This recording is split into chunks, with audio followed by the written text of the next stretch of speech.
J'ai soit je fais ce métier qui me fait rêver, je vais chez Apple, soit j'ai ce métier qui me fait rêver, et je suis Furious et on tente YouTube. Julien, alias Overspace sur Internet, un passionné de jeux vidéo régulièrement accompagné de son acolyte Furious Jumper, il nous régale de vidéos quotidiennes dans un rythme effréné de contenu sur les jeux comme Roblox, Fortnite entre autres, et plein d'autres que nous allons évoquer dans ce podcast. Sa passion est devenue son métier, c'est pour cela que je le reçois aujourd'hui. Comment vas-tu ? Eh ben ça va très bien, merci beaucoup de me recevoir et merci pour l'invitation. Ça fait grand plaisir. C'est un plaisir pour ce numéro 2 du podcast où Alex reçoit un passionné. Aujourd'hui, passionné de jeux vidéo. On va commencer par la question cruciale, ketchup ou mayonnaise ? Mayo Mix, évidemment. Amora a répondu à cette question. Mayo Mix, voilà. Mayo Ketchup, c'est réglé. Voilà, fin du débat. Ok, d'accord. Donc, ok, très bien. On part sur une mayo mix, c'est ça comme ça que ça s'appelle ? Ouais, c'est la bouteille officielle Mayo Ketchup. Comme ça, t'as plus à choisir. T'as le mélange directement. Voilà, c'est bon. Celle-là, je m'y attendais pas du tout. Et ben on est parti. Et ma première question sur laquelle on va tourner, c'est comment tu as commencé à t'intéresser aux jeux vidéo. Ça a commencé quand et comment ? Depuis tout petit. Les jeux vidéo, je crois que les premiers jeux auxquels j'ai joué, ça a dû être... J'hésite entre soit sur ordinateur, soit sur une Mega Drive 2 que mon père avait acheté à l'époque où c'est sorti. Donc c'est début des années 90. Hein. Moi je suis né en 91. Voilà, donc les premiers jeux moi auxquels j'ai joué, ça a été Sonic sur la Mega Drive. Et je jouais après à des jeux Infogrames aussi sur l'ordi. Voilà, le célébrissime Tintin au Tibet. Il y avait Astérix Obélix aussi et il y avait un jeu qui n'était pas du tout fait pour un enfant de 5 ans. Voilà que a priori je montrerai un peu plus tard, mais voilà, ça date d'il y a du plus loin que je m'en souvienne, j'ai quasiment toujours joué aux jeux vidéo. Voilà. Ouais, du coup, ok, d'accord. Donc ça vient vraiment de ton enfance.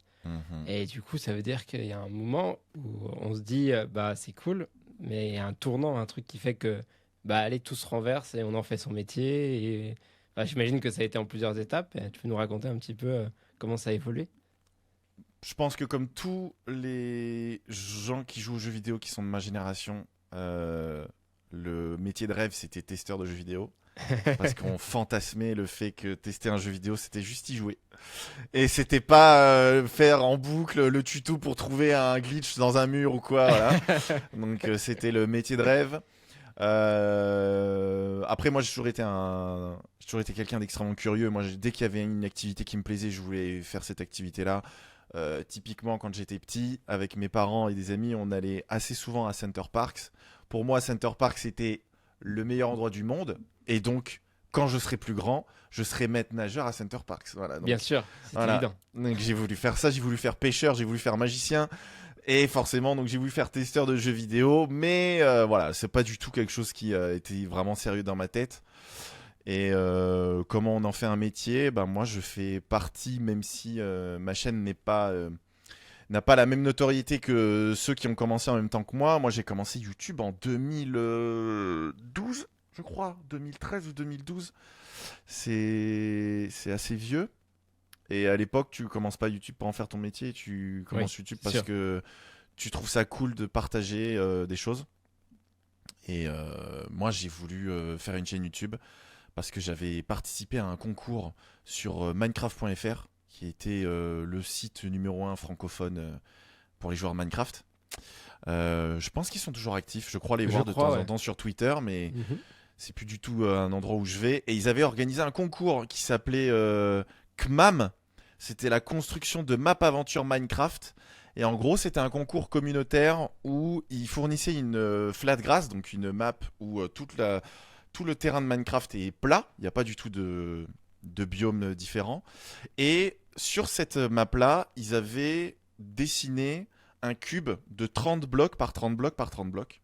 Et l'objectif de ce concours-là, c'était que n'importe qui téléchargeait cette map vierge avec ce cube dedans et devait imaginer une petite map aventure qui rentre à l'intérieur du cube Et comme ça, une fois que tu terminais ta map aventure, que tu l'avais construit, tu renvoyais ta map à Minecraft.fr et eux, après, allaient créer une map communautaire réunissant tous les cubes de Waouh. tous les participants.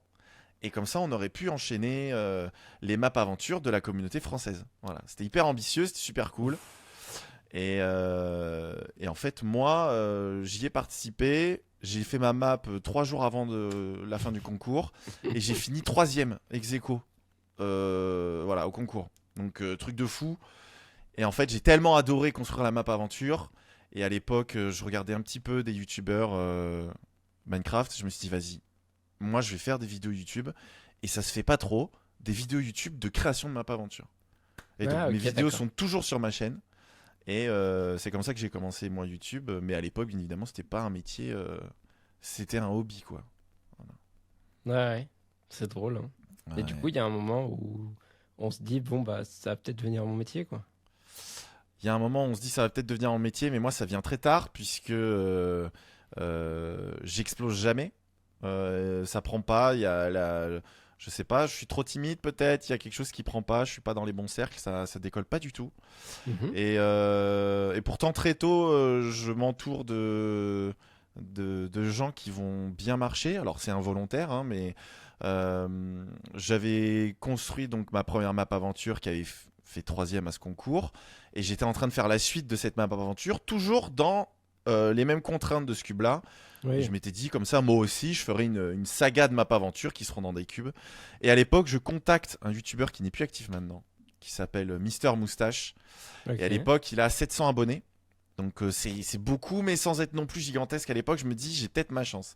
Et c'est un Mhm. gars qui me fait mourir de rire à l'époque. Et je le contacte et je lui dis, ouais, j'ai vu que tu faisais un truc avec tes abonnés, tu veux pas tester ma map, j'en construis, etc. Et en fait, on a sympathisé. Et lui, il s'avère qu'il a lancé un concept qui a beaucoup marché à l'époque. Il a lancé le premier let's play français scénarisé sur Minecraft. Ok, je vois. Et il avait besoin d'un map maker. Et vu qu'il avait apprécié ma map aventure, je suis devenu son map maker pour sa série. Ok. Et puis en fait, petit à petit, on a sympathisé parce on parlait plus que juste pour le boulot entre guillemets. Mhm. Puis après, je suis même devenu des PNJ dans ses vidéos, etc. Donc lui a explosé à l'époque, hein. Il était monté à 70 000 abonnés, donc c'était énorme, hein. En Oui, oui. 2012, 2013, il pesait quoi. Il a fait un Kills the Patrick. Donc pour les anciens qui connaissent tout ça, c'est à l'époque, ça voulait dire qu'il pesait quand même pas mal. Mais bon, moi, ça m'a pas fait exploser plus que ça, même si je continuais mes vidéos, ça plaisait pas forcément. Puis après, moi, j'ai été en couple avec une youtubeuse qui, elle, à l'époque, avait pareil 90 000 abonnés. Et pareil, elle fonctionnait plutôt bien. En même temps, c'était une fille, c'était assez rare dans le C'est vrai. gaming, machin. Donc ça aussi, ça m'a encore ajouté un petit peu de boost dans mes abonnés. Mais voilà, j'ai plafonné à 10, 12 000 abonnés. Mhm. Mais voilà, la chaîne décolle pas. Donc pour moi, ça reste un hobby. J'adore ce passe-temps-là. Grâce à mon ex, justement, vu que c'est une des rares créatrices françaises de l'époque, elle est énormément invitée sur des événements. Donc moi, je fais des events, je fais la toute première Vidéo City, j'y suis pour Waouh. l'accompagner. On a fait aussi la Cavicon, qui est une des pires conventions qui a existé en France. Et moi, à chaque fois, ça me fait rencontrer plein de créateurs. C'est genre la folie, moi. Et au fur et à mesure des rencontres, et ben, à un moment, on rencontre Furious Jumper, Eh oui. qui lui me connaissait un petit peu de par la notoriété de Mister Moustache avec Ok. sa série La Grande Aventure, parce que ça avait fait son petit bruit dans la communauté Minecraft française. Et puis bah aussi par rapport à mon ex qui voilà, forcément elle était connue aussi, elle avait fait des collabs avec genre JDG et tout, enfin je crois Ouais. qu'elle avait fait une interview à la télé avec JDG, donc c'était n'importe quoi à niveau voilà. Donc bref, je rencontre Fio Jumper comme ça et puis on sympathise. Moi je le rencontre en 2014 je crois. Donc on devient amis. Moi, YouTube, ça va, ça vient. J'ai des objectifs de vrai métier. Et puis, nouvel an 2018 à 2019, je suis chez Furus pour le nouvel an. Et il me dit, bro, on va faire des vidéos ensemble. Et alors lui, à l'époque, il a 3 500 000 abonnés. Waouh. Donc ça fait hyper plaisir et en même temps, je flippe, mais Ah bah, tu trop m'étonnes. peur parce que je me dis, parce que moi j'ai un style hyper posé à l'époque, je suis vraiment très calme. Moi, mes références, c'est le youtubeur anglophone Ethos Lab, qui est un Ok. youtubeur qui est à la limite de l'ASMR quand il fait des vidéos à l'époque. C'est quelqu'un de très posé. Et moi, mes vidéos, c'est ça. Je suis quand même assez posé. Et je joue même à des jeux d'infiltration. Donc, très souvent, il y a de la tension. Je vais un peu parler doucement. Et Furious, lui, c'est tout l'inverse. Il est plein d'énergie. C'est quelque chose, hein. Et pendant 10, 15, 20 minutes, tous les jours, et dans toutes ces vidéos, et je me dis, mais jamais je vais tenir. Et en fait, c'est comme dans toutes les situations sociales, quand vous êtes dans un groupe où il y a beaucoup d'énergie, même si vous allez avoir une tendance un peu introvertie, vous allez être porté par Mais oui, l'excitation, c'est sûr. et puis ça part. Donc, on commence à faire des vidéos ensemble. Notre première vidéo, je crois que c'est en avril 2019. Et puis au début, on en fait deux par semaine.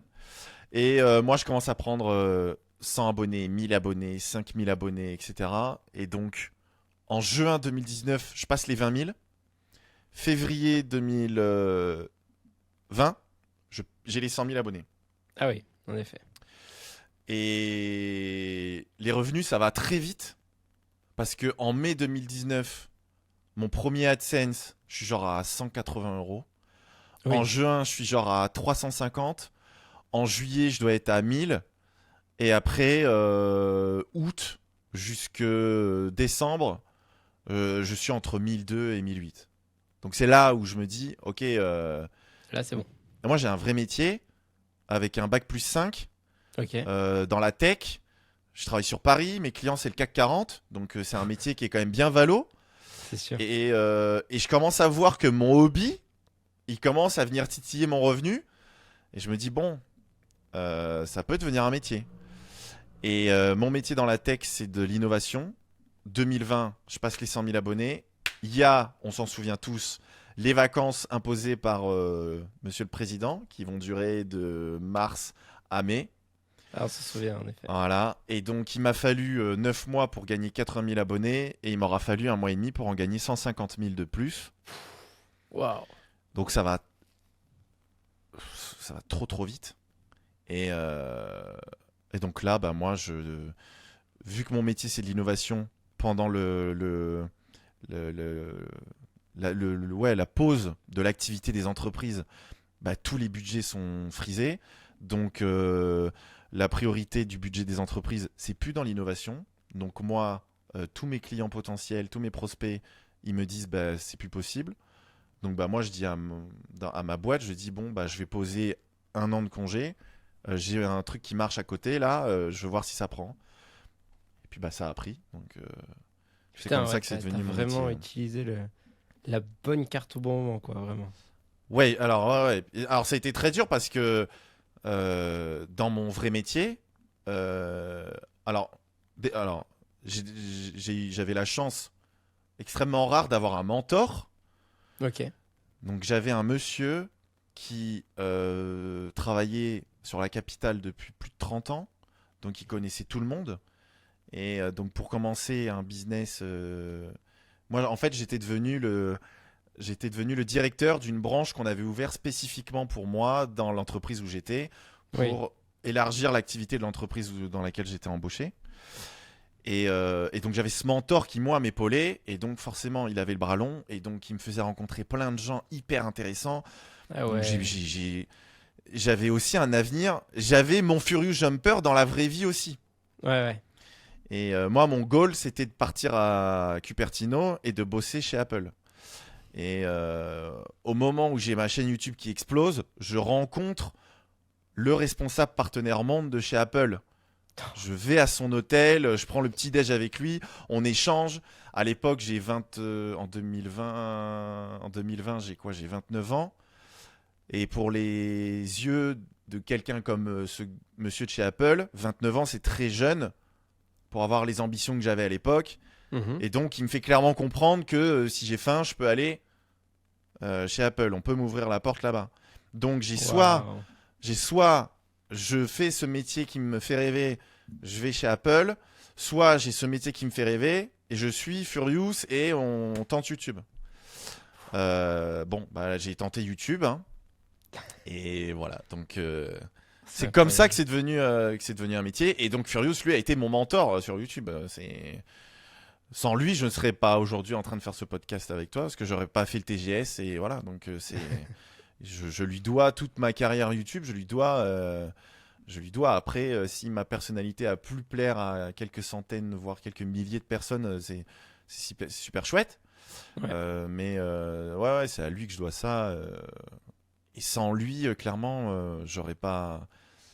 Déjà, j'aurais pas consacré le temps aussi parce que à partir du moment où on s'est mis à faire des vidéos ensemble, j'ai consacré une énergie monumentale à YouTube que je mettais pas non plus avant parce que ça prenait pas forcément. Là, j'avais un spot de 3 500 000 abonnés braqué sur moi qui Waouh. m'attendait au tournant. On se rend pas compte tant qu'on n'y est pas. Et donc, c'était bon, allez, il faut produire. Donc, moi, à l'époque où on fait ça, je suis en fin de master. Donc, j'ai mon alternance, plus le business qui est en train de se lancer sur Paris qui fout une pression monstre aussi. Donc, j'ai 2 business qui se lancent. J'ai YouTube, ce truc-là dans l'innovation. Et voilà, donc les deux ont marché. Et puis finalement, quand il a fallu en choisir un, je suis parti sur YouTube parce que c'est un métier qui est super cool. Et puis voilà. Mais c'est comme ça que pour moi, c'est devenu un métier. Et puis parce qu'en plus, en 2020, c'est plus un mystère que youtubeur, créateur de contenu sur Internet de manière générale, c'est plus un mystère que c'est un vrai métier. C'est vrai. Et qu'on peut en faire soit une carrière confortable, soit des carrières qui peuvent exploser de manière inimaginable. Il y a plein d'exemples. Et donc je me suis dit, allez, pourquoi pas, on va tenter ça. Et puis voilà. Donc voilà. Ah, c'est assez fou. Ah, et c'est vraiment une décision. Ah, la complexité à ce moment-là, j'imagine même pas. Tu devais être. C'est dur. C'est très très dur à ce moment-là parce que moi je sais la chance monumentale que j'ai dans mes 2 métiers. Oui. Dans mon métier d'innovation, quand j'arrivais dans mon entreprise, j'avais ma réunion avec mon mentor, mes quelques devs, on était posés autour d'une table et c'était bon, les gars, est-ce que quelqu'un a vu quelque chose dans un film de science-fiction qu'on peut maintenant coder et proposer à nos clients? Voilà, c'était ça, genre le métier. Voilà. C'était ce genre de bail. Donc, c'était juste un kiff absolu. Ah ouais, Et, c'est incroyable. et puis ouais, donc les 2 métiers, c'était dur. Et puis ouais, moi, mon rêve, vraiment, moi, quand je suis arrivé dans mon entreprise, ils m'ont dit, tu veux faire quoi plus tard? Je dis, moi, je veux faire Steve Jobs. Et, et c'était mon envie, c'était mon rêve.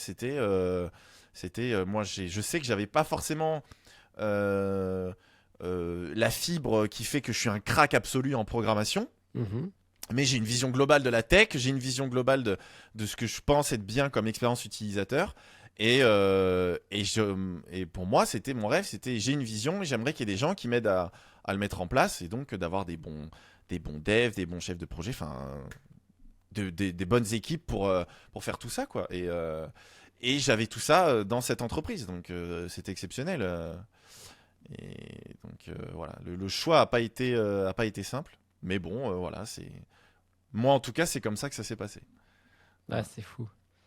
On va passer à une rubrique. Je t'ai demandé de Ok. choisir un objet. On l'appelle l'objet du délit. On pourrait l'appeler comme on veut. J'ai pas encore créé des petites intros qui feraient bien pour chaque Ok. rubrique.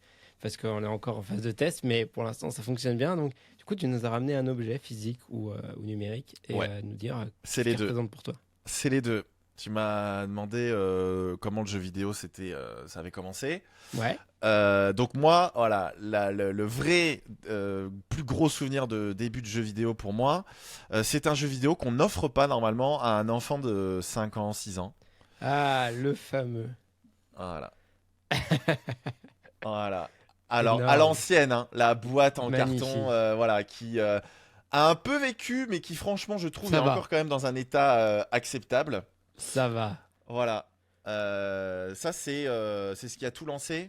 Alors, dedans, c'est assez collector parce que si je peux l'ouvrir, voilà. Donc, déjà, dedans, vraiment à l'ancienne, hein, il y a Waouh. les, le support pour boîte à CD en plastique très rigide là qui couine dès qu'on lui met voilà dès qu'on lui met une petite un petit peu trop de mouvement. Et alors donc forcément dedans bah, c'est complet hein. Il y a le CD pour jouer à Duke Nukem 3D et il me semble que dans un des manuels j'ai voilà c'est quoi ça, oui c'est ça, j'ai un papier que mes parents, donc ça c'est vraiment old school là, hein.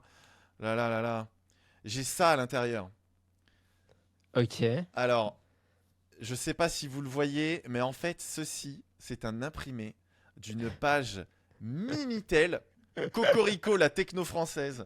Incroyable. C'est une page imprimée Minitel de code que mes parents avaient cherché pour, entre autres, enlever les monstres dans ce jeu qui fait beaucoup trop peur. Voilà. Bon, Duke Nukem 3D, pour celles et ceux qui ne connaissent pas, c'est un énorme giga chad américain musclé blond avec des lunettes de soleil. C'est peut-être pour ça que mon perso a des lunettes de soleil aussi, j'en sais rien. Hein, il y a peut-être une petite similarité, je ne Il y a sais un pas. truc quand même. Hein. Un petit air de Johnny Bravo. Et dans ce jeu, il faut tuer des aliens qui ont détruit toute forme de vie sur Terre, sauf les femmes extrêmement attrayantes visuellement. Voilà, ces personnes-là ont été épargnées par les extraterrestres. Et notamment les dames qui travaillent la nuit. Et, voilà. Donc c'est un jeu où il y a des dames peu vêtues et des monstres. Voilà. Bon, c'est un FPS, hein, c'est un Doom-like. Donc c'est un FPS bien gras à la voilà, de papa. Hein. Et voilà, ça c'est le jeu qui a tout commencé. Voilà, la fibre jeu vidéo, elle vient de là. C'est mon Incroyable. objet. L'histoire du cheat code, elle est Ah, c'est exceptionnelle. exceptionnel, hein. Ah ouais, le papier Minitel, c'est incroyable. Franchement. C'est fou de l'avoir encore, de garder précieusement. C'est génial. Pour enlever les monstres. En fait, on t'a acheté GTA, mais tu peux pas voler de voiture et t'as pas d'armes. Ouais, mais c'est Doom sans monstre en fait. C'est pareil. C'est comme si tu jouais à Ouais. Doom et que juste tu te balades dans des labyrinthes pour trouver les clés, quoi. Typiquement, voilà. Typiquement, c'est ce qui se passait. Mais j'ai pas souvenir que ça enlevait vraiment tous les monstres. Pour moi, ça en enlevait énormément, mais voilà. Parce Il y en a que quelques-uns encore. dans ma famille, il y a toujours ce running gag de mes parents qui ressassent que quand j'étais petit devant l'ordi, on me voyait sursauter dès qu'il y avait un monstre des Duke Nukem qui apparaissait. Voilà. Ah, c'est Voilà. incroyable. Voilà. Donc, ouais. Duke Nukem 3D, c'est. Voilà. Exceptionnel. Ah, j'adore, c'est un super objet. Il veut tout dire. Ah bah dis donc, je m'attendais pas à ça. Je savais pas Ok. quoi m'attendre en vrai. Ok. Mais j'aime bien ce petit truc. C'est un concept j'ai rien inventé, mais c'est vrai que à travers un objet, on peut raconter des choses différemment et Bien on peut sûr. comprendre. Donc c'est top. Ouais. On va passer à un jeu extrêmement connu lui aussi, le jeu du oui et non. Oui ou non. D'accord. Hein, qu'on entend partout, qui a été de nouveau rendu très, très populaire par Hugo Décrypte dans ses interviews. Et voilà, j'ai préparé quelques affirmations aux questions, et puis tu as juste à répondre par oui ou par non.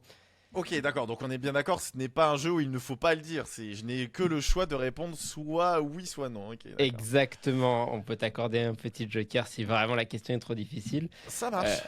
c'est pas évident, donc on va voir ce que ça donne. Est-ce que tu es Ok. prêt pour le jeu du oui ou non? Oui. Alors, on peut encore percer sur YouTube. Oh oui. Tout arrêter pour vivre en autonomie sans Internet. Oui. Il y a une limite d'âge pour jouer aux jeux vidéo.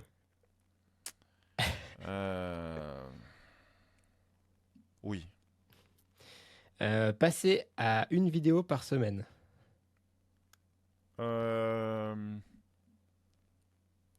Ouais.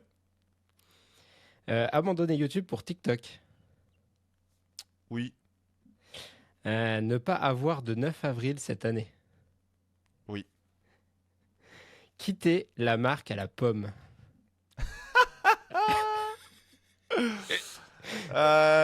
Oui. Changer la couleur de ton polo.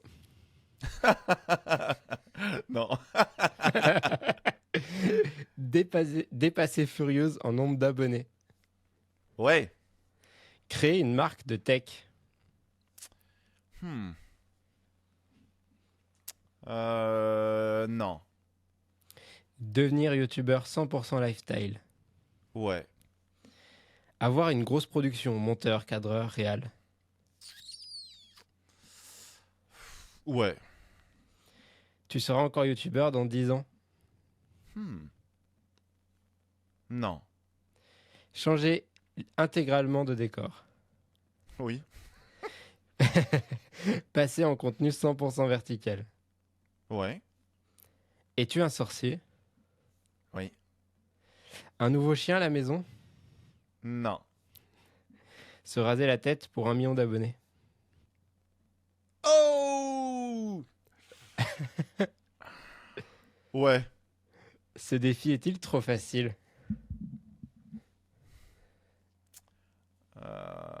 Non.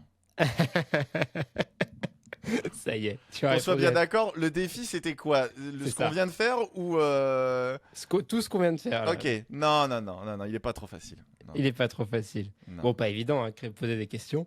Heureusement, Ouais. parce qu'on est un petit peu, ça permet d'avoir quelques petites, Ouais. quelques petits running gags. Il y a des choses qui sont intéressantes. Le vertical, entre autres. Ouais.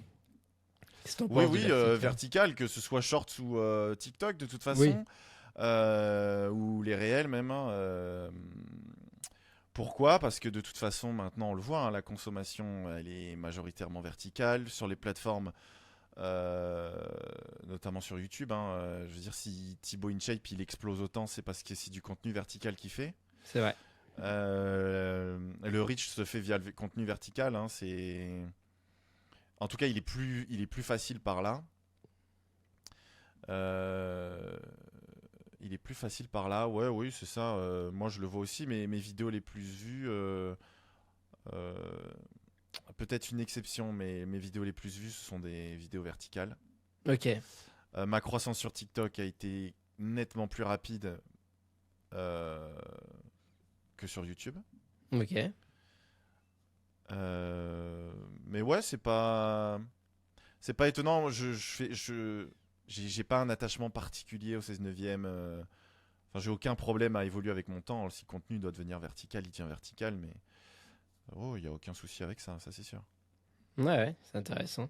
Mhm. Il y a aussi la question sur la limite d'âge pour les jeux vidéo. Bon, ça dépend qui donne quel jeu avec quel cheat code, mais Ouais, alors après, il y a différentes visions. C'est très rigolo parce que justement, là en ce moment, il y a toutes ces questions que les gens se posent sur, de manière plus générale, le temps d'écran. oui, en effet. Bon, les lésions du temps d'écran sont maintenant corrélées avec des études scientifiques. Hein. C'est Mhm. plus uniquement la peur de l'inconnu, comme c'était le cas pour les livres, parce qu'il faut savoir que on interdisait. Alors, je sais plus si c'était à tous les jeunes ou juste aux jeunes filles, mais il me semble que c'est fin 19e ou début 20e, on interdisait, je crois, au moins aux jeunes filles de lire des livres, parce que de lire un livre, c'était s'enfermer dans un monde imaginaire, et donc c'était fuir ses responsabilités. Après, on a voulu faire peur aussi avec le jeu de rôle. Ah là là, Donjons et Dragons, tous ces Mhm. jeunes qui jouent à des jeux étranges, machin. Après, ça a été le jeu vidéo. Et maintenant, voilà, c'est le temps d'écran. Donc, il s'avère que le jeu vidéo a énormément de qualité. C'est sûr. Énormément de qualité. Comme toute activité, en excès, ça peut être dangereux. Je veux dire, les gens ne s'en rendent pas compte, mais boire trop d'eau, ça fait mourir. Ça fait mourir, en effet. Ça fait mourir. On fait un coma hydraulique si on boit trop d'eau. Eh Le oui. seul élément que l'être humain peut consommer en abondance, sans aucun problème, c'est le magnésium. C'est le seul Ah, élément connu dans l'univers qu'on peut consommer sans problème en abondance. Même de l'eau, ça nous tue. Donc voilà. Mais donc c'est comme pour tout, les excès sont mauvais. Après voilà, le jeu vidéo, moi, il y a plusieurs raisons qui font que il y a une limite d'âge. Moi, par exemple, je suis devenu papa. Donc là, j'ai 2 garçons. Mon premier garçon a 18 mois et je vois que il est capable de se concentrer sur des livres, sur des jouets, sur des dessins animés. Mhm. Quand moi, je vais être amené à jouer des fois dans le salon, il va pouvoir regarder, mais lui, il sera incapable de jouer. Et Oui. dans tous les cas, il y a un âge où ça sert à rien de s'acharner. L'enfant, il pourra pas jouer. Donc de toute façon, ça sert à rien. Et C'est puis, vrai. il y a plein d'autres activités à faire avant de jouer aux jeux vidéo, de toute façon. Mais je sais pas, pour moi, à partir du moment où on a, je sais pas moi, un enfant, il a 5 ou 6 ans, je veux dire, à partir du moment où l'enfant il est en CP, si on considère qu'il a les capacités cognitives pour apprendre ce qu'on va enseigner à l'école, il a les capacités cognitives suffisantes pour jouer à des jeux vidéo. Mhm. Moi, c'était pas le cas, mais mon petit frère, lui, a joué à des jeux tels que Lapin Malin. Ok. Et ça s'appelle. Le jeu que lui avait s'appelait Lapin Malin Maternelle 1. Donc j'imagine qu'il y avait plusieurs volets. Et donc c'était clairement un jeu vidéo qui visait les enfants maternels. Voilà. Le jeu vidéo, c'est pas que GTA ou Fortnite, hein. Ah, moi j'ai joué à Dibou, hein. Voilà, il y a Dibou. Voilà, moi j'ai jamais joué non plus, mais Ah, j'ai adoré Dibou. il y a Dibou et je sais pas comment c'était à Dibou, mais du peu que je connais, c'est un espèce de point and click d'éveil. Oui, c'est ça. Il y avait des petites missions à gauche à droite et il y avait du coup le Dibou qu'on connaît tous. Et ils ont essayé de sortir un Dibou pour les un peu plus grands, qui était Ok, dans l'espace. Il était à Dibou, était pas dans la petite maison qu'on connaît tous, mais dans ok, l'espace. Et j'avais aussi la version avec l'espace. Mais d'accord. il y avait des trucs de couleurs, il y avait des trucs de, il fallait faire un gâteau, donc il fallait faire les ingrédients dans le bon sens, il fallait récolter des légumes. C'est des petits point and click, mais ouais, c'est vrai que moi j'ai joué quand même à Dibou, ouais, pas mal. Et à Dibou, la cible, c'est quoi? C'est 5 6 ans, c'est Ah, ça? c'est petit, hein. Je sais pas si aujourd'hui ça fonctionne toujours, mais en tout cas, de mon époque, c'était banger. Donc voilà, pour moi, en fait, le vrai, enfin la vraie solution, je sais pas, la vraie réponse, c'est et c'est ce que je dis moi aux parents quand on est en convention. Déjà, moi, Mhm. je tiens quand même à dire si un jour il y a des parents qui entendent ce podcast, que de manière générale, je suis quand même extrêmement agréablement surpris du nombre de parents qui s'impliquent dans la vie vidéoludique de leurs enfants maintenant. Je pense que ce qui joue beaucoup, c'est que maintenant il y a beaucoup de parents qui ont grandi avec les jeux vidéo Ça, et c'est sûr. c'est plus le démon. Là en ce moment, moi je commençais à peine à regarder le reportage sur Squeezie. Euh, Ça me sidère de voir la différence de vision entre ces deux parents, entre son père et sa mère. Et sa mère, c'est clairement ce que beaucoup de parents, des gens de notre génération, ont fait. C'est-à-dire, je ne connais pas ça, donc j'en ai peur, donc je l'interdis, plutôt que de Mhm. s'y intéresser.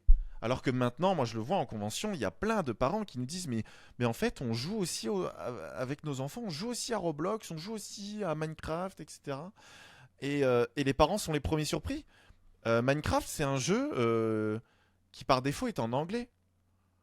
Il y a des enfants, ils ont 6 ans, ils parlent en anglais avec tout le vocabulaire Minecraft.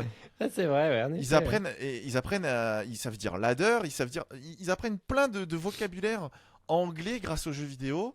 Et Minecraft, c'est l'exemple parfait. Les Lego, tous les parents adorent ça parce que ça développe la créativité. Minecraft, c'est des Lego virtuels. Oui, C'est littéralement ça. Il y a de la redstone, c'est de la programmation de porte oui, logique. c'est vrai. Et il y a des enfants qui touchent à ça.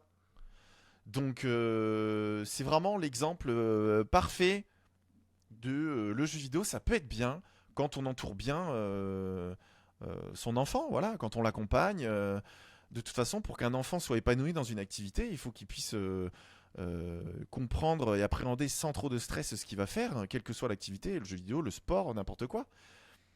Et quand on fait faire du sport à un enfant, bon, à part jouer au foot euh, dans son jardin, on respecte pas du tout les règles du foot, il y a un but et puis on tire dedans. Ouais. Mais quand on va en club, eh ben, il y a des gens qui maîtrisent et qui connaissent toutes les règles et qui accompagnent les enfants. Bon, ben, avec le jeu vidéo, ça devrait être pareil. Bah, les parents, ils pourraient s'intéresser. Voilà. Pour moi, c'est ça. Il faut accompagner. Si on voit qu'on a un enfant qui s'intéresse à ça, il y a des gens qui sont pas du tout sportifs et qui vont faire l'effort de s'intéresser au sport que l'enfant va faire. Bon, bah, on peut faire la même chose avec le jeu vidéo. Et voilà. Donc, Pour moi, et à partir du moment où en plus l'enfant verra que il n'y a pas d'interdiction, il n'y a pas de frustration qui est créée, il n'y aura pas de conflit. En tout cas, ça diminue les chances de conflit. Ça peut pas empêcher à 100%. On connaît pas le tempérament de tous les enfants. C'est sûr. Moi, je le vois. Mes deux fils, on les élève pareil. Même si on peut pas vraiment parler d'éducation pour mon deuxième parce qu'il est encore trop petit. Oui. Mais il a beau avoir que 2 mois, on est capable déjà de le comparer avec mon fils aîné qui, quand il lui avait 2 mois, ils n'ont pas du tout le même tempérament. Donc, on sait déjà que quand on va les éduquer, on n'aura pas forcément la même approche avec les deux enfants. Ouais, ça c'est Et sûr. donc, faut que ce soit pareil avec le jeu vidéo, quoi. Faut pas le diaboliser. On l'a vu, hein, tout a été diabolisé dans. Toi, je sais pas si t'as été si t'as été fan de Pokémon. Moi, j'étais à fond dedans quand c'est sorti dans les années fin 90, début 2000. J'étais à fond dedans. Et je me J'étais rappelle. Yu-Gi-Oh, mais oui. Ouais, ok. ouais. Ouais, t'étais un peu plus dark, toi. T'es un peu plus mature. Mais moi, je me souviens toujours de. Je crois que c'est. Je sais plus si c'est Foucault ou Pernod au JT de 13h qui dit la folie Pokémon, machin. Oh là là, Boomerland, mais intéressez-vous. Intéressez-vous à ce qui se passe sur ces jeux de génération. Et vous verrez que c'est pas le diable, machin, et que c'est très bien, et que. Enfin bref, donc voilà. Pour moi, il n'y a aucun problème avec l'activité tant qu'elle est correctement encadrée. Et pour ça, il faut s'y intéresser. Voilà. Très bon résumé du projet, hein. Pour ceux qui ne savent pas, quand tu vas en convention, tu rencontres du coup beaucoup de personnes qui sont abonnées à toi, qui sont en général jeunes, suivent Ouais. trop jeunes d'ailleurs pour venir tout seul en convention. Ouais. Du coup, tu rencontres en même temps des parents et c'est un nombre de personnes incalculable. Je sais pas si un jour tu t'amuses à compter, mais c'est incroyable le nombre de gens que tu rencontres en une Ouais, convention. bah, quand je suis tout seul en convention, parce que pour celles et ceux qui me connaîtraient pas trop, on a évoqué Furious Jumper tout à l'heure. Maintenant, lui, donc tout à l'heure, je disais que quand on a commencé, il avait 3 500 000. Là, il a 2 millions de plus, hein. Donc, c'est une des grosses superstars du YouTube français, hein. Ça fait plus de 10 ans qu'il fait ça. Et, donc, quand il n'est pas en convention avec moi, en gros, notre duo, lui, c'est Batman et moi, je suis Robin. Donc Ok. forcément qu'il y a des gens qui aiment bien Robin et qui vont s'intéresser et qui vont aller le voir. Mais si Batman n'est pas là, c'est carrément moins intéressant. Et, c'est comme ça. Et moi, j'ai aucun problème avec ça. Il n'y a aucun souci. Et au contraire, parce que justement, il y a des fois, Batman, il est à des événements et Robin l'accompagne. Et là, on vit des trucs. Mais Ça doit être exceptionnel. Mais je vis des trucs qu'on voit à la télé, quoi. Et en plus, c'est littéralement ce qui se passe, puisqu'il y a même une fois la télé qui est venue nous voir. Parce que c'était n'importe quoi. Moi, je sais qui je suis, je sais ce que je fais. Je vole pas, j'ai pas volé ma place, hein. Moi, je trouve que par rapport à ce que j'ai vécu pendant la croissance de ma chaîne YouTube, je mérite là où j'en suis. Mhm. Mais je vis des trucs mais que j'aurais jamais imaginé. Forcément qu'on le fantasme un petit peu, Oui. mais quand je choisis Furious plutôt que Apple, forcément que mon fantasme c'est allez, ça va commencer en Batman et Robin et ça finira en Batman et Superman. Bon, il s'avère que c'est plutôt un Robin qui part un peu dans l'ombre là, ce qui m'arrive moi, mais j'ai quand même vécu, je vis des trucs avec, je veux dire, le royaume du web à Genève, c'est avec Furious. Les Medinasia en Belgique, c'est avec Furious. Et ces événements-là, quand je suis avec lui, c'est un truc de fou, quoi. Il y a un monde de dingue, la sécurité doit être renforcée. Je veux dire, la Medinasia, la télé est venue. Enfin, C'est un quelque truc de chose. dingue. C'est un truc de dingue. Et ouais, c'est impressionnant parce qu'on voit des chiffres, mais tous les créateurs disent ça, mais on voit des chiffres, nous, dans le YouTube Studio. Moi, je vois tous les mois, je fais entre 3 et 5 millions de vues. Et là, j'ai dépassé les 710 000 abonnés. Donc, c'est des gros chiffres. Je veux dire, je crois que la quatrième plus grosse ville de France, elle a 400 000 habitants. Donc, c'est des chiffres qui sont énormes. Mais c'est des chiffres. Moi, je vis dans un village où il y a moins de 2000 habitants. Je suis tout seul chez moi, je travaille de chez moi, je vois personne. Les vidéos qu'on fait à deux, c'est en vocal. On se voit même pas comme là pendant le podcast. Donc, quand on passe de ce contexte-là à on arrive quelque part et on peut même plus s'entendre réfléchir, tellement c'est la cohue, tellement il y a une euphorie, il y a une énergie dingue. C'est. C'est. À chaque événement, je lui dis, mais merci, merci, merci. C'est un truc de fou ce qu'on vit. C'est un truc de dingue. Voilà. Ouais, ça me donne envie de vivre, Et, de voir ce qui se passe. Est-ce que vous avez quelque chose? Donc j'essaie moi de le montrer. J'ai fait des vlogs, hein, Ouais. des événements qu'on a fait, et on voit l'euphorie hein, des C'est abonnés. une folie. Et ouais, je pense que justement, c'est ça que je recherchais. Parce que, comme je l'expliquais, quand j'étais en couple avec la youtubeuse, qu'on faisait des événements, moi, même si j'étais du côté des invités, euh, je voyais justement, je voyais l'euphorie que certains. J'ai fait une Medinasia où il y avait JDG et il me semble qu'il y avait Bob, il y avait Ouais. Y Penser. Il y avait donc à ce moment-là, j'accompagnais donc mon ex-copine. Je l'accompagnais et je voyais tous ces trucs-là et moi à l'époque, j'avais ma petite chaîne qui prenait pas et tout. Je me disais, oh là là là là, franchement, si un jour je pouvais être à leur place, mais ça arrivera jamais quoi. Et avec Furious, c'est arrivé. C'est c'est un truc de fou. Par contre, paradoxalement, c'est terrorisant. C'est terrorisant. Ça fait peur, ça fait peur, ça fait peur. Parce que nous, avec Furious, et on met un point d'honneur sur ça, et même quand je suis tout seul, tu l'as vu, bah, là tu vois aussi, c'est pas par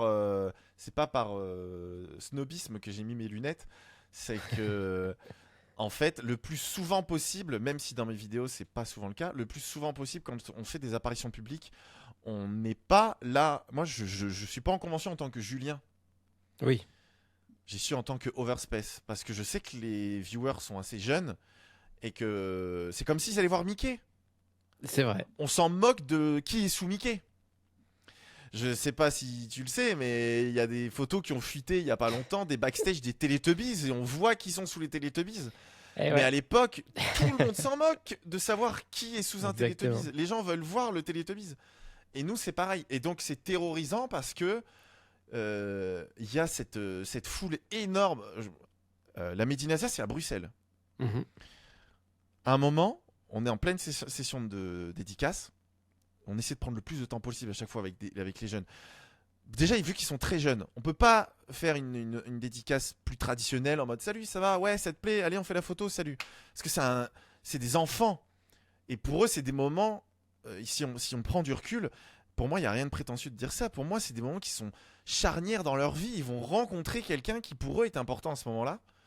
Je veux dire, moi, je me souviens que ça aurait été mon rêve de rencontrer, je sais pas moi, Action Man à l'époque, tu vois. Genre, il y aurait eu une effigie Action Man, mais j'aurais tout donné pour le rencontrer, tu vois. Et, Ouais. et donc, il y a cette pression où il faut pas faire un faux pas, donc il faut tout donner. Et donc, bref, donc on est à un moment donc, avec un enfant et des parents, et la maman nous dit, donc on est à Bruxelles, on est venu juste pour vous voir tous les deux. On arrive d'Avignon, on a pris l'avion. Voilà. Donc les gens ont pris l'avion, ils ont fait la queue, ils ont couru, parce qu'en plus, quand Furious est en convention, c'est impossible d'arriver un peu comme une fleur dans la file d'attente et de venir faire la dédicace. Parce que les conventions font des créneaux de dédicace, et heureusement, parce que sinon c'est ingérable. C'est Et sûr. quand je suis avec Furious, en moins de 2 minutes, les 2 à 3 heures de dédicace sont remplies. Ouais. Donc les gens, en plus, nous on sait qu'ils viennent d'Avignon, ils ont pris l'avion, machin. Le petit, il a 6, 7, 8 ans, il doit avoir accumulé un niveau de fatigue stratosphérique juste pour ça, mélangé à l'euphorie de nous voir. Et donc nous, c'est pour ça, ça nous met aussi une pression qu'il n'y a pas du tout devant l'écran. C'est là, ok, il faut qu'on ait l'énergie qu'on a en tournage, là, pendant 2, 3 heures. Il faut qu'il ne voit que ça tout le temps, tout le temps, tout le temps, tout le temps. Donc, bien sûr qu'il y a pire, hein, il y a bien sûr qu'il y a pire dans la vie, il y a pire comme activité. Mais je pense que c'est comme tous les métiers d'exposition. C'est pas le même stress que des métiers éreintants. Moi, j'ai fait des métiers pas drôles. J'ai été livreur de pizza pour Domino's à livrer en plein mois de janvier, à frôler l'hypothermie parce que le manteau était pas bien fermé et tout. Enfin bref, genre j'ai fait des métiers un peu pas rigolos du tout. J'ai fait valet de chambre, c'est le terme pour les hommes pour femmes de ménage. Et donc je sais ce que c'est des métiers pas rigolos. Moi je fais 2 mètres, donc faire des lits toute la journée, ça flingue le dos et tout, tu vois. Et mais voilà, ce stress justement de se dire, allez, à partir du moment où on va dépasser le rideau, et là pendant les 6 prochaines heures où on va être visible, il faut être en mode, allez, on est Mickey, on est Batman, Robin, tout ce que tu veux, faut assurer quoi. Donc il y a ce côté hyper stressant, mais d'un autre côté, quand on voit genre, vraiment, on voit des étoiles dans les yeux des enfants, on voit les parents trop contents, le nombre de parents qui nous disent on n'a jamais vu notre enfant comme ça, merci, merci, merci, merci. Genre, c'est génial, c'est trop bien. Et il n'y a pas besoin d'être parent. Moi, j'étais pas parent quand j'ai fait ces conventions-là. Il n'y a pas besoin d'être parent pour comprendre à quel point C'est sûr. c'est important et que c'est super. Donc, je sais que c'est pas ce que font tous les créateurs, même des créateurs jeunesse, hein. Il y a des créateurs jeunesse qui, quand ils arrivent, ils ne sont pas dans leur personnage. C'est leur choix. Et ça peut se comprendre parce que c'est énergivore, hein. Ouais, c'est sûr. Mais nous, toi, tu m'as vu au TGS. Hein. Donc, Oui. tu as vu comment c'était. Hein, voilà, il faut assurer le rôle du personnage parce que voilà, ça fait partie du deal. Mais il y a ce truc où on arrive quelque part et les gens sont trop contents et ça donne une énergie dingue pour continuer quoi. Donc, Ouais, impressionnant tout ça. Une question plutôt simple, tu y as sûrement déjà ouais. répondu, on t'a sûrement posé, mais pourquoi Overspace? Euh, j'ai jamais joué à des jeux en ligne. Ok, J'ai jamais eu besoin de pseudo. Toute mon enfance, mes jeux vidéo, c'était la Mega Drive 2, la PS1, les Game Boy. Après, j'ai eu la Game Boy Advance SP. Après, j'ai eu la GameCube. Et après la Game Boy Advance SP et cette GameCube, Nintendo a sorti la Nintendo DS. et Donc oui. le tank, moi je l'ai toujours, hein, il est là, le gros tank. J'ai toujours mon tank. Et quand on allumait une Nintendo DS, il fallait rentrer un pseudo. Et j'en avais pas du tout. Moi je m'appelle Julien, donc moi, quand je faisais un meilleur score, c'était écrit de Jules. C'était écrit de Jules. Dans le tableau des scores, il y avait 3 lettres, c'était écrit Jules. Oui, bah ça, hein. Mais voilà, la Nintendo DS sort, je suis en 5e ou en 4e, je ne sais plus en quelle année elle sort. Mais je suis au collège. J'ai pas encore MSN, machin, bon. Et je me dis, allez, t'es au collège, t'es un peu dark, tu vois. Genre, tu te dis, il faut que je me trouve un pseudo un peu stylé, machin. Alors, Julien, il est dark, mais Julien, il fait du latin. Donc, tout de suite, c'est un peu moins dark, hein. Julien, il a eu le diplôme du meilleur élève de son collège. Voilà, on est sur un bail un peu plus un télo 18 que vraiment le mec dark, quoi. Et donc, je fais du latin. Donc, j'ai un dictionnaire français-latin dans ma chambre. Waouh. Et moi, je suis dark et tout. Les filles, ça marche pas trop. Je me prends des râteaux, machin. Bon.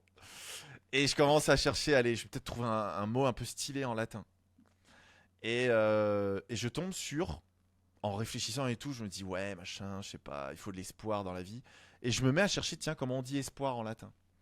Et espoir en latin, c'est spes. Ok. S-P-E-S. Et je suis un énorme geekos, un bon gros nerd des familles, mais je parle pas encore très bien anglais, je le maîtrise pas trop. Et au lieu de m'appeler Space Over, comme Game Over, je décide de m'appeler Overspace.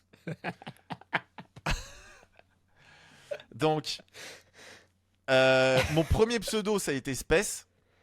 Et quand il a fallu créer mon compte MSN, on a eu un problème au moment de la création du compte Space. Et j'avais ce Overspace dans un coin de la tête. Et j'ai dit, tiens, vas-y, essaye avec Overspace. C'était dispo. Et après, j'ai changé mon pseudo pour Overspace absolument partout. Et voilà. Donc, je n'ai eu que 2 pseudos dans ma vie. Enfin, 3 si tu comptes le Joule. Mais sinon, c'est. Voilà. Overspace, ça vient de là. Ça vient d'un collégien qui se prend des râteaux. Oh, c'est Et, incroyable. et qui. Voilà. Et donc. Elle est tellement bien. Alors c'est faux, en fait, c'est parce que je l'ai vu dans un livre et je l'ai écrit. Fin de Voilà, l'histoire. je l'ai cherché dans un dico, Incroyable. voilà, français-anglais, français-latin, et puis voilà. Donc ça vient de là. Ça n'a aucun Ça sens, vient mais de c'est là. génial. Ouais, ouais, Ah, c'est génial. Ok. Je vois. C'est génial. Ok. Du coup, on passe sur le choix de la prochaine rubrique, c'est-à-dire que c'est toi qui vas choisir. Je vais te dire deux rubriques, ouais. sans Ok, t'en dire plus, et tu vas dire, ok, c'est celle-là que je veux faire. Il y ok. a le saviez-vous ou le conseil d'expert. Hmm. Le saviez-vous? Le saviez-vous? The Legend of Zelda est le premier jeu dans lequel on pouvait sauvegarder. Qu'est-ce que ça t'évoque?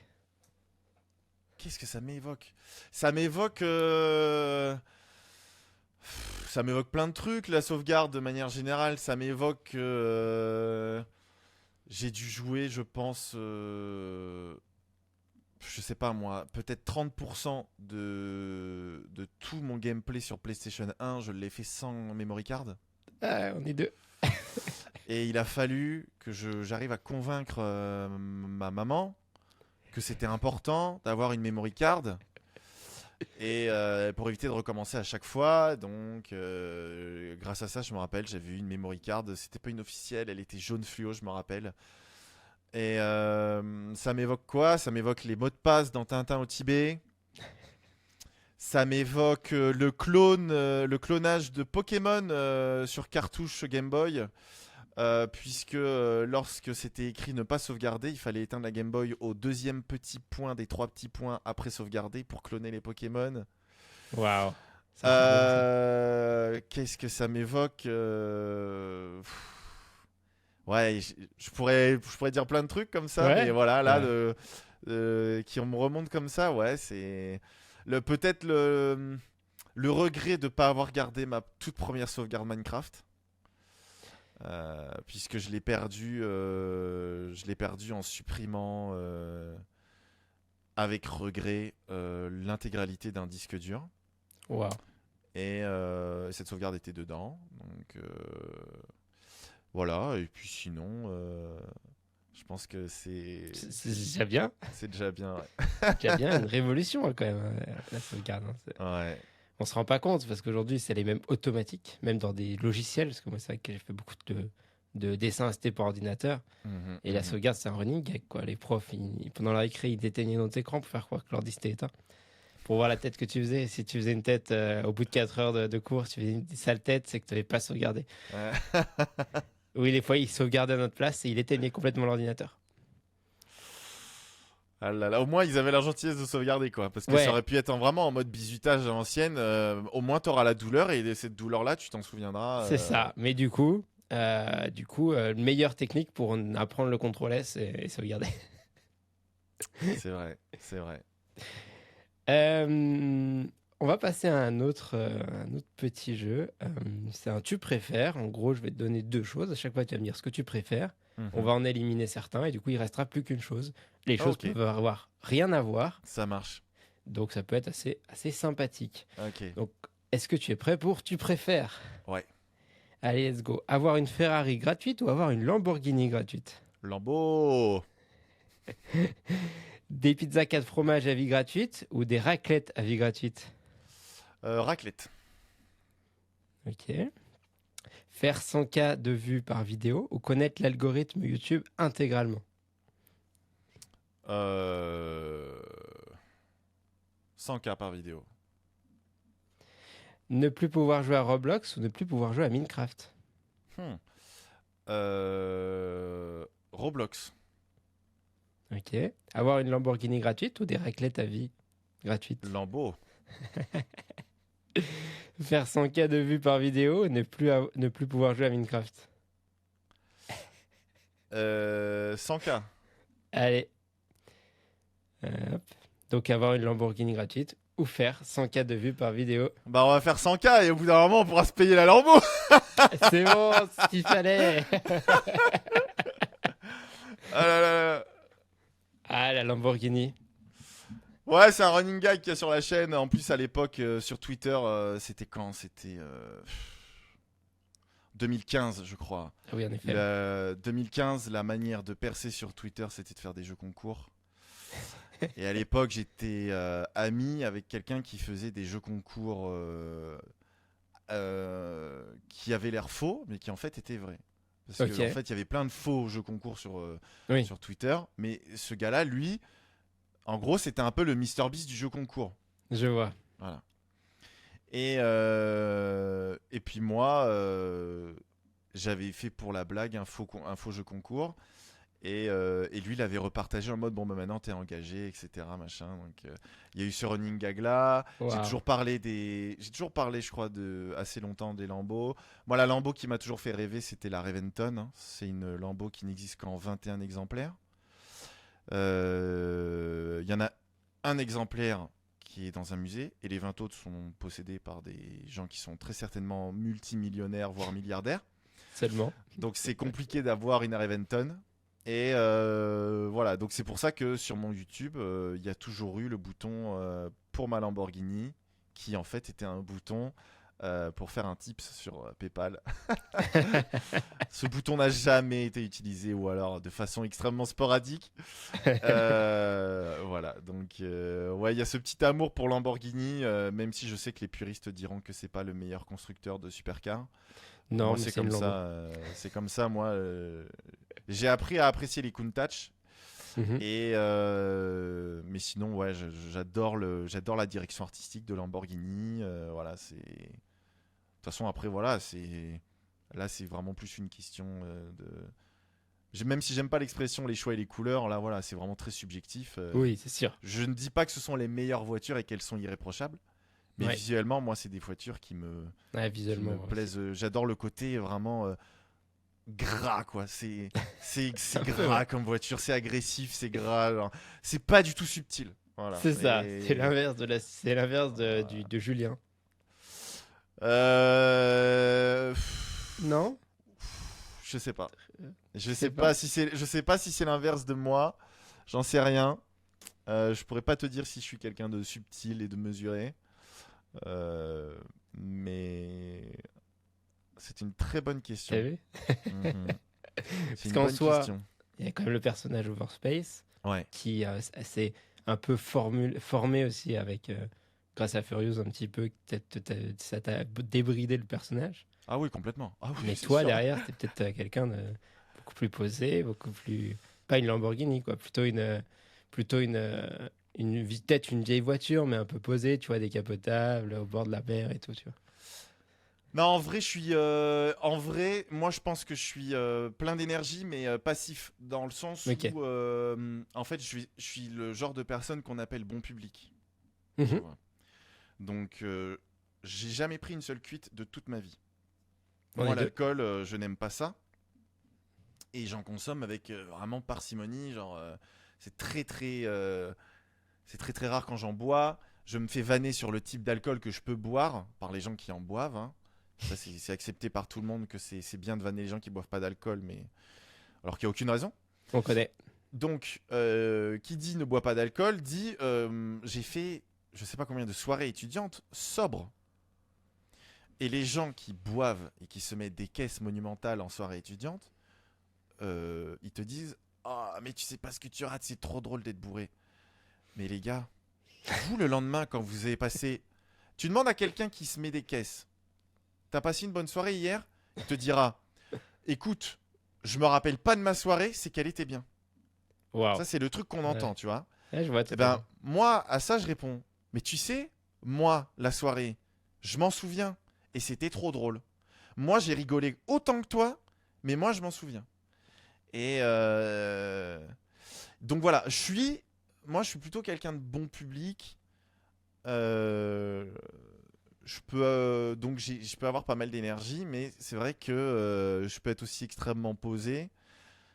Et ouais, c'est pour ça, je sais pas si je suis dans la. Je pense que je suis un wannabe sobriété, tu vois. J'aimerais bien être le gars minimaliste, un peu genre mystérieux, le gars un peu posé, le gars il maîtrise tout et tout, mais c'est pas le cas. Je suis pas TDAH, mais bon, je suis assez mal organisé. Ça se voit, j'ai pas de direction artistique sur ma chaîne. J'ai pas une vraie DA. Il y a pas un truc, il y a pas un plan qui est fait, machin, etc. C'était pour ça. pour ça que j'avais une chance énorme d'avoir un mentor quand j'avais mon vrai métier. Oui, Parce que cette personne était là pour me guider, etc. Et j'ai ouais, je appris vois. beaucoup de cette personne. J'ai appris énormément, mais encore il n'y a pas longtemps, il y a 3 ou 4 jours au moment où on enregistre ce podcast, j'ai fait un TikTok où je donne une astuce. Aujourd'hui, j'ai 32, je vais avoir 33 ans en avril. Et encore aujourd'hui dans ma vie, je cherche des solutions pour m'organiser. Et voilà, donc T'inquiète, on est j'ai dans le même plein, point. On a le même j'ai problème. j'ai plein de, voilà, je suis un wannabe sobre, ce que tu veux, là, posé, machin. Mais en vrai, non, je suis le genre de gars qui papillonne, Ouais, je vois. mais qui est plein d'énergie quand même. Mais pas c'est sûr que pas autant qu'en tournage. Voilà. Pas autant qu'en tournage. En tournage, il y a un petit, il y a un petit personnage. Mais je pense que c'est pour ça, souvent, on peut nous demander, mais ça vous saoule pas, machin, d'être comme ça et tout. En fait, je pense que la différence entre Overspace et Julien, elle est tellement faible, elle est tellement fine. Tu vois, pour reparler un peu d'alcool, peut-être que Overspace, c'est Julien alcoolisé, tu vois. Tu vois, C'est pas mal, c'est j'aime bien. peut-être ça. Et donc, c'est pour ça. C'est pas non plus. Je pourrais pas faire de burn-out de mon personnage, de toute façon. Et parce que Overspace, c'est moi. Et puis, comme peu de gens, c'est ce que je t'ai expliqué, Overspace, c'est moi aussi depuis la DS. Oui, Donc, depuis un moment quand même. 2004, tu vois. Donc, c'est vraiment. C'est ancré en moi, tu vois. Et. Donc. Ouais, non, je pense une Lambo. Non, non, Non, non, c'est bon. c'est pas mal, voilà. Voilà, non, non, elle sera pas noir mat en fait, tu vois. Elle Ah sera oui, pas noir mat, ça c'est non. sûr. Voilà, moi j'aime bien les lambeaux vert pomme, tu vois. Ou violet et bleu, pourquoi pas, violet et bleu, mais. Ouais. Super. C'est pas mal. Je vais te partager mon écran Ouais. et tu vas me dire ce que tu penses de ce que tu vois. Mhm. Alors, je me suis gouré de boutons parce que je suis extrêmement nul avec l'onglet, tu vois. Non, c'est juste que je clique sur le mauvais bouton, voilà. C'est les joies du direct. On a beau être tout le temps sur l'ordi, on ne sait pas l'utiliser. Qu'est-ce que ça t'évoque? Qu'est-ce que tu... Il y a plein de choses à dire, hein. Donc pour ceux qui nous écoutent, je montre du coup une vidéo sur la chaîne de Fast Jumper qui a Mhm. 3 ans, qui s'appelle La Nouvelle Garderie de Roblox et qui a Mhm. 8,4 millions de vues. Ouais. Ça m'évoque beaucoup de choses qui va résonner avec ce que j'ai pu peut-être un peu distiller ça et là dans le podcast. C'est beaucoup et en même temps, ça n'a pas le poids qu'on pense que ça peut avoir. Puisque on a un exemple parfait. Là, j'ai été exposé 8,4 millions de fois. Oui, Euh, je n'ai pas 8,4, je n'ai pas une communauté de 8,4 millions d'abonnés. Euh, et j'ai été exposé un nombre incalculable de fois. Si tu veux montrer vraiment quelque chose d'hyper impressionnant sur la chaîne de Furious, tu cliques sur son à propos. Et donc le à propos, ça a changé maintenant, hein. Il me semble que c'est tout en haut dans la description de la chaîne. Il faut juste cliquer dessus. ouais. Et dans cette section, il y a le nombre total de vues sur sa chaîne, à Furious. Et de mémoire, il y a plus de 5 milliards de vues. Donc en fait, C'est ça. voilà. Et Pour même si je ne suis 5000, pas... 5900 abonnés. euh, 5900 vidéos. voilà. Donc même si je ne suis pas sur les 6000 vidéos qui ont été postées, on est quand même... j'allais dire on est conscient, mais pas vraiment en fait. Parce qu'on s'en rend pas compte, c'est impossible. Ça devient des chiffres qui sont trop gros à enrouler dans sa tête. C'est... Tu te rends compte, il a fait combien 5 milliards de vues? Il est à combien? Ouais, un peu plus de 5 milliards de vues. Voilà, si tu cliques voilà, sur le en savoir plus, on est à 5 milliards 200 millions. C'est-à-dire que si les gens ils veulent se représenter ça comme toutes les comparaisons de la télé, c'est plus de la moitié de la population de la Terre qui nous a vus au moins une fois. C'est inimaginable. Et puis regarde, on est sur la page. Je suis juste dans vidéos les Ouais. plus récentes. Donc pour ceux qui savent pas, qui est quand même pas mal de fois. Oui, oui, oui. Et puis alors Là, là, même si on me voit si. pas dans la miniature, je serai dans la vidéo avec lui, etc. Donc voilà, c'est des chiffres qui sont gigantesques, qui sont vraiment, je pense que quand on est extérieur à ça, c'est des chiffres qui peuvent faire rêver, pas dans le sens où ça donne envie, mais dans le sens où ouah, ça doit être dingue de se dire qu'on a été vu autant de fois. Mais Mm. je pense qu'il y a même un mécanisme cognitif qui fait en sorte qu'on ne s'en rend pas compte. Parce que ce serait ingérable en fait émotionnellement de se dire ça quoi. C'est C'est sûr. quand on se lève le matin, moi quand je me levais le matin pour aller soit en cours, soit au boulot, j'avais en cours, j'avais 5 profs dans la journée qui m'attendaient, j'avais peut-être 10 potes, et au boulot, j'avais un patron qu'on voit pas forcément, et puis une demi-douzaine de collègues qui nous attendent tous les jours. Mhm. Mais là, sur le papier, moi j'ai 700 000 personnes qui m'attendent tous les jours. Et Furious, lui, il a plus de 5 millions de personnes qui l'attendent tous les jours. Donc, heureusement qu'on n'est pas focalisé sur ça en continu. On entend très souvent chez les créateurs à succès, Internet c'est génial, c'est la liberté, c'est la liberté. Mais en vrai, il y a un vrai stress qui peut être induit par justement ce truc de j'ai 700 000 j'ai 700 000 personnes qui m'attendent. En plus, moi, je le vois que c'est pas le cas parce que si tu descends, on verra que je fais pas du tout les vues de mes abonnés. Je, je fais pas du tout de. Au cumulé, j'ai un nombre de vues qui est louable, puisque par mois, je fais entre 3 et 5 millions de vues en fonction des mois. Donc, c'est ce qui me permet d'en vivre. Et j'accumule, voilà, 200 millions de vues sur la chaîne. Donc, c'est énorme. 200 millions de vues, c'est quoi? C'est comme si euh, la France avait vu 3 de mes vidéos. Genre que j'avais montré 3 de mes vidéos à la France entière. C'est exceptionnel. Donc, ou alors encore dans l'autre sens, c'est que ouais, j'ai 3 fois la France qui a vu mes vidéos. Aux États-Unis, ils sont combien? Ils sont 300 millions. C'est comme si tous les États-Unis avaient déjà vu un film de moi, quoi. C'est pareil. Donc ça peut faire, c'est des chiffres qui peuvent être, voilà, qui peuvent donner le vertige comme ça, mais d'un autre côté, voilà, on le voit avec mes stats.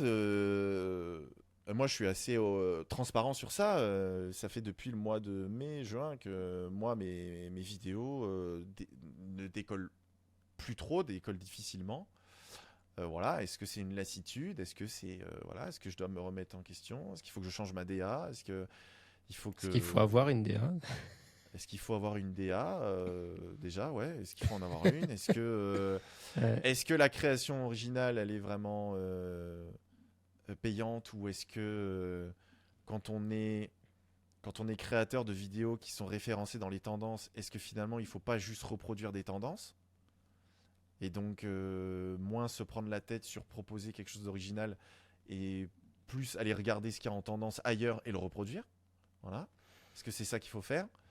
Euh, donc voilà, il y a ça a ses pour et ses contre. Là, je laisse les viewers, les auditeurs avoir leur propre avis sur ça. Sincèrement, moi, en tout cas, en tant que créateur, ou même si moi je ne me considère pas artiste parce que moi je ne fais que du gameplay divertissant, Mhm. enfin en tout cas que je souhaite divertissant, j'essaie au maximum de proposer du contenu original. Voilà. Même si je vois que quand j'ai proposé du contenu qui n'était pas original, c'est ça qui explose. Donc voilà. Euh, Pas évident. C'est pas évident, ça fait se remettre en question, ça fait se poser des questions, on le voit, hein, Thibaut il explose parce qu'il reprend des tendances. En fait, Thibaut il a récupéré ce qui marche sur TikTok. En fait, Oui. TikTok a bouleversé la création de contenu puisque TikTok a amené le concept de euh, ce concept ne m'appartient plus, je crée juste une tendance. Mhm. Donc après, les utilisateurs ne gardent que le mot anglais, hein, donc on appelle ça des trends. Mais bon, c'est des tendances, hein. C'est ça. Et voilà, Thibaut a ramené le concept de la tendance de manière exacerbée avec ses shorts.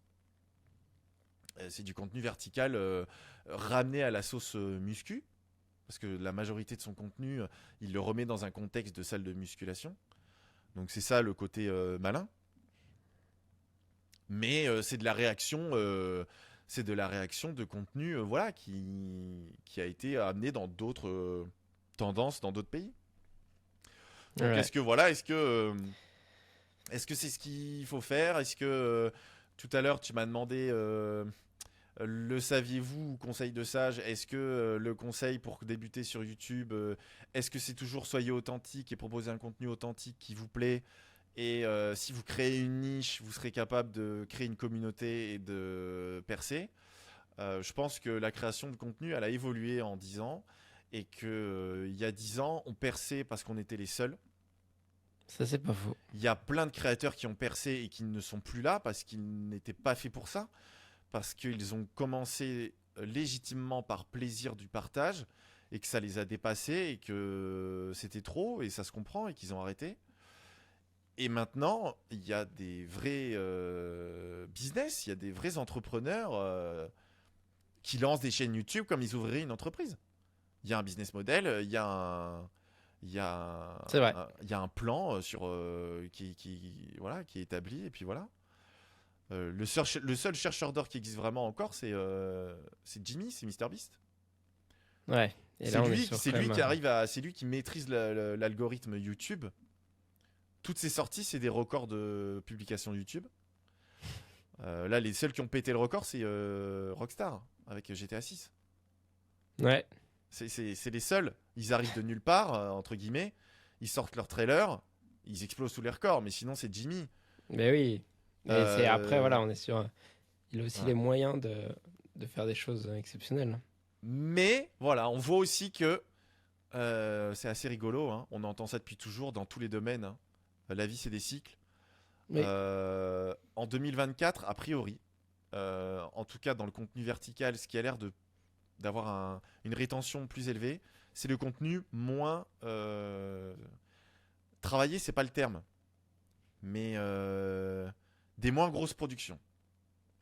Moins de cuts, moins d'effets, moins de sous-titres, moins de ta ta ta ta ta, tu vois, genre là depuis 3 ans, le contenu c'était ça, c'était le retour du jump cut à fond la caisse. C'était dès que il y avait un plan, fallait que ce soit du Ken Burn zoomant, dézoomant. Il fallait que ça saute dans tous les sens, du zoom, du dézoom, des sous-titres, machin. Et là, a priori, la tendance serait au retour à l'authenticité, avec voilà, un peu moins de prod. Donc, est-ce que c'est une annonce supplémentaire pour dire aux gens lancez-vous? De toute façon, n'importe qui peut se lancer. C'est comme tous les métiers d'entrepreneuriat, hein, maintenant, il faut le savoir. Hein, il faut accepter que on va pas y arriver. En fait, la seule différence entre création de contenu sur Internet et n'importe quel métier d'entrepreneuriat, c'est que la création de contenu, elle est médiatisée. On voit le travail des gens. Tu sais, l'adage, la réussite, c'est le type de l'iceberg, et puis on voit pas tout le reste. Oui. En fait, avec la création de contenu, on voit l'iceberg en entier. Ouais. Ça On dépend voit à quel l'iceberg niveau. en entier. Mais oui. Et en tout cas, on en voit beaucoup plus que Oui. avec les entrepreneuriats traditionnels, puisqu'en fait, on va voir les gens bider. Moi, tu vas sur ma chaîne YouTube, tu vois que je floppe depuis 6 mois. Tu vois, c'est marqué, tout le monde le voit. Et quand je suis en stream, les commentaires que j'ai, c'est pourquoi tu fais pas de vues? Tu vois, c'est donc moi ça me fait rire. Dis-le-moi, si tu le sais, vas-y, envoie Voilà, un petit moi ça me message. fait rigoler, mais voilà, ça fait partie du Ouais. deal. C'est un métier où on peut pas faire genre ouais, je suis sur un plan là, machin et tout. Non, non, on voit là, tu fais pas les vues, ça prend pas. Ou le son il est pourri, ou le cadrage il est pas bon, ou tu vois, c'est pas comme, je sais pas moi, tu lances ton business dans ton coin, et puis au bout d'un moment il explose, mais ça se trouve personne le saura jamais, et toi tu fais ton bise, ça prend. Voilà. Donc, Ouais, intéressant, tout ça intéressant. On pourrait en ouais. parler pendant Oui. des heures et des heures. C'est bête, ma dernière question, elle est beaucoup trop facile. Ah. Mais je vais quand même la poser parce que ça va revenir un peu au début du podcast. Ouais. Si ta passion n'avait pas été les jeux vidéo, ça aurait été quoi? Ah bah si alors facile oui et non, mais ouais, je pense que mon rêve le plus accessible, parce que moi je fais partie de ces gens qui ont plein de rêves, mais littéralement c'est des trucs qui brûlent en moi, et le rêve le plus accessible à l'âge où j'ai commencé YouTube machin, ça aurait été justement de finir chez Apple et d'avoir mon rêve ultime, ça aurait été d'être en keynote chez Apple. D'être le gars, il vient, hop, on a Julien sur scène, head of tel département, et je viens présenter au monde la nouvelle techno qui va leur permettre d'améliorer leur productivité ou leur quotidien ou leur moment de loisir, etc. Voilà. Je pense que ça aurait été ça si j'avais pas été sur YouTube. Mon rêve ultime, et maintenant c'est trop tard, hein, mon rêve ultime, moi, ça aurait été d'aller dans l'espace. J'aurais aimé aller sur l'ISS. J'aurais aimé travailler dans l'ISS. Avant de faire de l'informatique, j'étais en biologie et je voulais faire de l'exobiologie. L'exobiologie, c'est la recherche, c'est l'étude des origines de la vie sur Terre et la recherche de vie extraterrestre.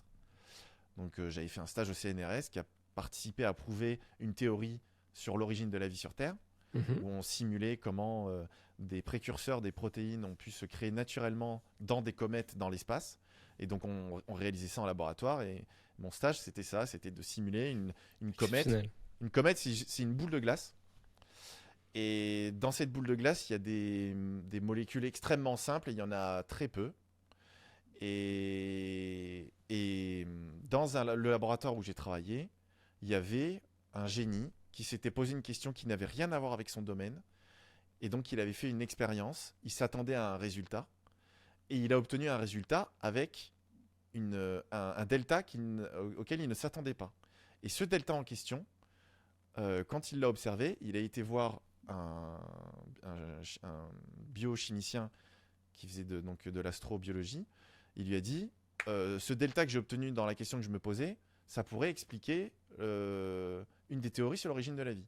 Donc ils ont développé toute une recherche sur ça. Et moi, j'avais fait mon stage au CNRS sur ça. Et donc, on simulait donc, le fait que dans une comète qui est une boule de glace, il y a des molécules qui sont extrêmement simples. Et en fait, dans l'espace, il fait extrêmement froid. Et le fait de se rapprocher même à des millions de kilomètres d'une étoile, ça suffit à apporter de l'énergie pour commencer à faire fondre la glace de cette comète.